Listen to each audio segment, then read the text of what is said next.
Assalamualaikum Nazri, this is your host Dr. Abida Babar and you are watching another amazing episode of People Post by Fifth Pillar Group. हम हमेशा अपने show पर मुख्तलिफ CEOs को बुलाने के साथ साथ बिजनेस एंटरप्रेन्योर्स और ऐसी पर्सनालिटीज़ को ज़रूर बुलाते हैं जिनका पाकिस्तान की कारोबारी इंडस्ट्री में एक प्रॉपर रोल है और ना सिर्फ वो पाकिस्तान के रेवेन्यू जनरेट कर रहे होते हैं बल्कि उसके साथ ही साथ उनकी थॉट्स बहुत रेवोल्यूशनरी होती हैं और उनका जो रोल है वो पाकिस्तानी इंडस्ट्री में हर तरह से बहुत बहुत इम्पॉर्टेंट है और उनकी ना सिर्फ स्टोरीज इंस्पायरिंग होती हैं बल्कि उसके साथ ही साथ बहुत सारी ऐसी एक्सपर्ट ओपिनियंस होती हैं जो सिर्फ वही दे सकते हैं अपने कारोबार से मुतल्लिक। और आज हमारे साथ आईटी इंडस्ट्री के एक बहुत ही नामवर सीईओ मौजूद हैं। सीईओ होने के साथ साथ फाउंडर भी हैं अपनी कंपनी के।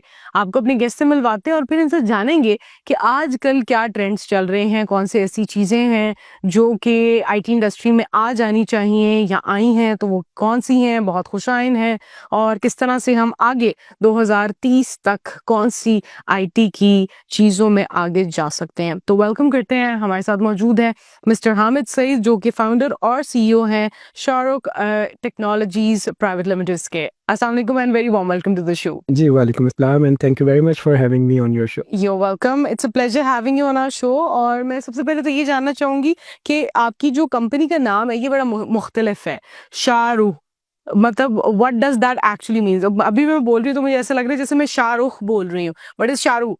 How you pronounce it and what is the meaning of that? Okay, so it's Shahrukh and it's a Turkish term. इसका मतलब होता है कि समवन हु क्रिएट इम्पैक्ट। ये एक नाम है, एक प्रिंस का नाम था और द प्रिंस इज़ फेमस कि उन्होंने टर्की की डिफरेंट जो स्टेट्स हैं उनको रिवैम्प किया था, उनके नक्शे चेंज कर दिए थे और वो नक्शे आज तक चल रहे हैं।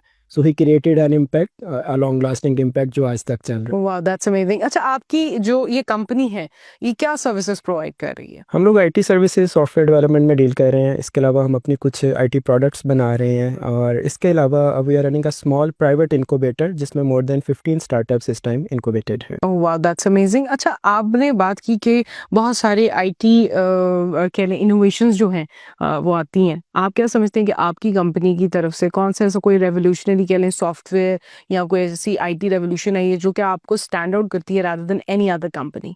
अच्छा, इसमें हम लोग प्राइमरीली एडटेक पे काम कर रहे हैं, एजुकेशन टेक्नोलॉजी, और इसमें वर्ल्ड के जो रिनाउंड एडटेक प्लेयर्स हैं वो हमारे क्लाइंट्स हैं। सो प्राइमरीली फेस पे वो हैं लाइक सामने रह के कोर्सेरा, यूडेमी खेल रहे हैं, लेकिन बैक एंड पे सर्विस प्रोवाइडर हम लोग हैं। That's amazing. अच्छा, मुझे ये सिर्फ एक चीज़ क्लियर कीजिए, आपने बात की एजुटेक यानी एजुकेशनल टेक्नोलॉजीज, ये क्या है और इन पर किस तरह से काम किया जा रहा है?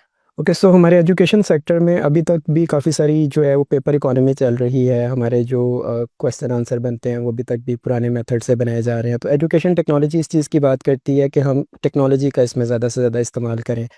अभी जैसे हमारे पास आजकल आर्टिफिशियल इंटेलिजेंस का एक बूम है, तो हम आर्टिफिशियल इंटेलिजेंस के मॉडल्स ट्रेन करें, लैंग्वेज मॉडल ट्रेन करें और उनकी ज़िम्मेदारी हो ये क्वेश्चन आंसर बैंक जनरेट करना और असेसमेंट के भी, क्योंकि हर इंसान को, हर स्टूडेंट को आप सेम स्केल पे जज नहीं कर सकते। तो एजुकेशन टेक्नोलॉजीज़ एक पर्सनलाइज आपके लिए कोर्स कंटेंट तैयार करते हैं, पर्सनलाइज आपके असेसमेंट मैकेनिज़्म तैयार करते हैं और इसके अलावा कुछ मैनेजमेंट की चीज़ें जो कि स्कूल मैनेजमेंट या एजुकेशन इंस्टीट्यूट मैनेजमेंट है उनकी ज़िंदगी ज़रा आसान हो जाती है। उनकी फ़ाइनेंशियल मैनेजमेंट, उनकी रिपोर्टिंग, उनको ट्रेंड्स देखने हैं कि लास्ट ईयर हमारे कितने बच्चे पास आउट किए, उनकी क्या सक्सेस रेशो थी, उनका जॉब प्लेसमेंट कितने % था। तो ये सब कुछ आपको जब under one roof, under one dashboard मिल जाता है तो आपकी डिसीजन मेकिंग काफ़ी आसान हो जाती है। हो जाती है। This is more about this is actual जी एजुकेशनल टेक्नोलॉजीज जो कि एंड इट्स वेरी ट्रू कि एजुकेशनल जो पैटर्न्स हैं वो पूरी दुनिया में तो वैसे चेंज हो गए हुए हैं, पाकिस्तान में भी इनको चेंज होना बहुत ज़रूरी है। अच्छा, बहुत सारे लोगों का अभी भी ये मानना है कि ऑनलाइन एजुकेशन सिस्टम या टेक्नोलॉजी को बहुत ज़्यादा एजुकेशन में ऐड कर देने से बच्चों का जो अटेंशन स्पैम है वो बहुत कम होता जा रहा है। सो इज इट ट्रू और you are against that thought? अच्छा, ये सिर्फ एजुकेशन की हद तक ठीक नहीं है। ये ओवरऑल भी आप इसको अगर देखें तो हम लोग अपने बचपन में we use to go to playgrounds और हम लोग जाते थे, लेकिन आजकल हमारी एंटरटेनमेंट, हमारी एजुकेशन, हमारी हर चीज़ मोबाइल से शुरू होकर मोबाइल पे ख़त्म हो जाती है। अगर आपको बच्चे का एंटरटेनमेंट टाइम है 1 घंटा, उसने असर से मगरिब 1 घंटा एंटरटेनमेंट टाइम है तो वो भी उसने कार्टून मोबाइल पे ही देखने हैं। उसके बाद उसका एजुकेशन टाइम है तो वो भी मोबाइल पे। तो ये एक नेगेटिव इसका इम्पैक्ट ज़रूर आ रहा है और पेरेंट्स को यहाँ बिल्कुल केयरफुल होने की ज़रूरत है कि वो चीज़ों को इस तरह से डिवाइड करें कि ओके फ़ाइन, उस कोई सी इंस्ट्रूमेंट के साथ तो गुजारा करना है, लेकिन इस तरह से हो कि वो बिल्कुल 24 घंटे स्क्रीन पे ना हो बल्कि उसमें गैप्स हों और अगर आपने एजुकेशन को मोबाइल के साथ लिंक कर दिया तो फिर एटलीस्ट एंटरटेनमेंट को मोबाइल के साथ लिंक ना करें, क्योंकि ये हमारी साइकोलॉजी यही है कि अगर आप एक जगह बैठ के खाना खाते हैं तो आपकी जहन में लिंक हो जाती है कि ये जगह खाना खाने की जगह है, वहाँ बैठ के फिर आप पढ़ नहीं पाते। हाँ, दैट्स ट्रू। आपको वो अपने माइंड को डेफिनेटली बिल्ड ऐसा करना पड़ेगा, और विदाउट दैट बिल्डिंग मेरा नहीं ख्याल कोई भी इंसान सक्सेसफुल हो सकता है। But that's very rare part of our field, और कह लें कि वर्क फोर्स में भी अगर हम देखते हैं तो हमारे पास सबसे बड़ा इशू यही आता है कि हम जहाँ पर काम कर रहे होते हैं वहीं पर हम एंटरटेनमेंट ले आते हैं, जिसकी वजह से हमारा गोल जो है वो हम अचीव नहीं कर पाते हैं। अच्छा, पाकिस्तान में अगर आईटी इंडस्ट्री की बात की जाए तो आप क्या देखते हैं? What is the boom right here? अभी कौन सी चीज़ों में जो स्टूडेंट्स हैं या जो भी लोग हमें देख रहे हैं उन्हें आना चाहिए और वो तरक्की कर सकते हैं? ओके, सो पाकिस्तान में आईटी का बूम जो है ये तो 2000 से ही स्टार्ट हो गया, फिर वो डॉट कॉम बबल बर्स्ट हुआ 2008 के करीब, फिर इकोनॉमिक क्राइसिस आया, ये सब हमने देखा, अपने होश में ही देखा। और अभी तक पाकिस्तान की IT industry mostly services based है। हम लोग जो वेस्टर्न हमारे क्लाइंट्स हैं, अमेरिकन क्लाइंट्स हैं, उनको सर्विसेज देते हैं और चंद डॉलर कमा के खुश हो जाते हैं। But now this is right time कि पाकिस्तानी कंपनीज अपनी आईटी प्रोडक्ट्स बनाएं। और ये जो हमारी मार्केटिंग में पुश और पुल स्ट्रेटजी यूज़ होती है, हम पुश की बजाय थोड़ा पुल स्ट्रेटजी की तरफ आएँ कि हमारे पास हमारे ब्रांड की एक चीज़ हो और लोग उसको बाय करें। लोगों को चाहिए कि वो हमें कांटेक्ट करें एज़ कम्पेयर के हम ईमेल बताते हैं। How our product it is. हाँ, ये बड़ा इंपॉर्टेंट है कि आप सेल्फ मार्केटिंग इस तरह की करें कि लोग आपको अप्रोच करें, ना कि आपको खुद जाकर बताना पड़े। That's how e commerce is actually now working now days, और जितने भी सोशल मीडिया प्लेटफॉर्म्स हैं, इन्फ्लुएंसर मार्केटिंग्स हैं, वो इसी मॉडल पे वर्क कर रही हैं। अच्छा, देयर आर सम थिंग्स जिसके बारे में लोग अभी भी बड़े कंफ्यूज रहते हैं कि आईटी और ई कॉमर्स इंडस्ट्री में क्या डिफरेंस है। मैं चाहूंगी कि आप लोगों को बताएं कि अगर कोई आईटी में जाना चाहता है तो उसको क्या ऑप्ट करना चाहिए, अगर ई कॉमर्स में जाना चाहिए तो what are the domains basic? Okay, so IT तो एक बहुत बड़ी फील्ड है, e commerce is just a small part of that. और ये जो स्मॉल पार्ट है ये कॉमर्स और इलेक्ट्रॉनिक्स को मिक्स करके, इसका नाम ही जैसे ई कॉमर्स है।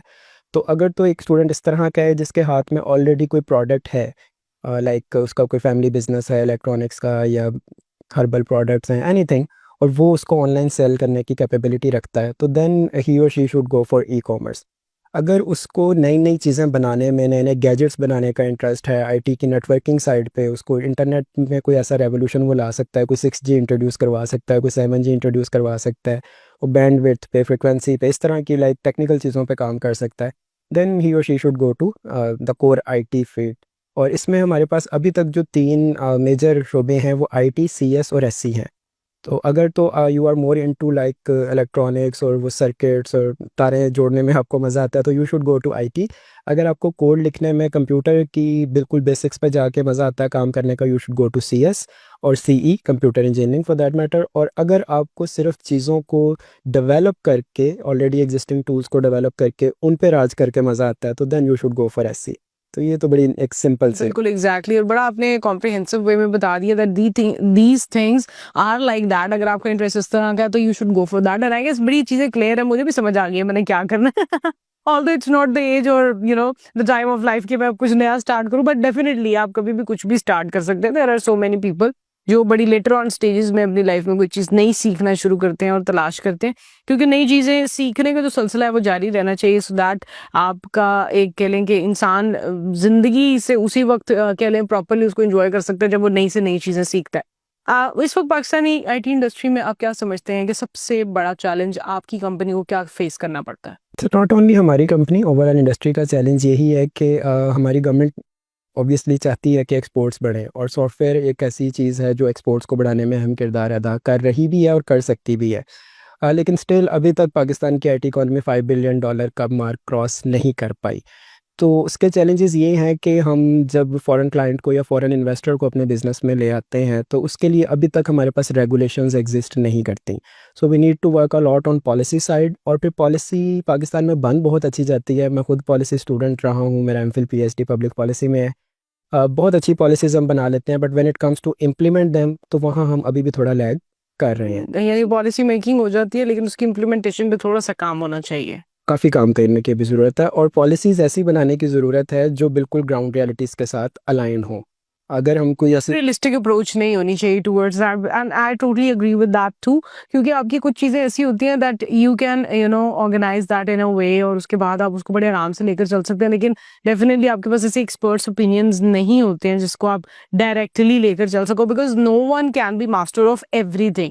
हर इंसान की अपनी डोमेन होती है और उसमें काम करना चाहिए। हमारी जो यूथ है जो इस वक्त कह लें कि भागती जा रही है बाहर, लेकिन ई कॉमर्स से हम यहाँ से बाहर के मुल्कों में भी राज कर रहे हैं, तो आप उनके बारे में क्या कहना चाहेंगे, क्या सजेस्ट करना चाहेंगे? मैं तो ये सजेस्ट करूँगा कि इसी मुल्क में ही रहें, यहाँ रह के जो कर सकते हैं करें। यहाँ भी बहुत सारी अपॉर्चुनिटीज़ हैं। मसले मसाइल आते रहते हैं, मसले मसाइल तो फिर आपको वहाँ जाके भी आएंगे। तो फ़रार कभी भी कोई ऑप्शन नहीं है। आप यहाँ रहें, यहाँ रह के चीज़ों को ठीक करने की कोशिश करें।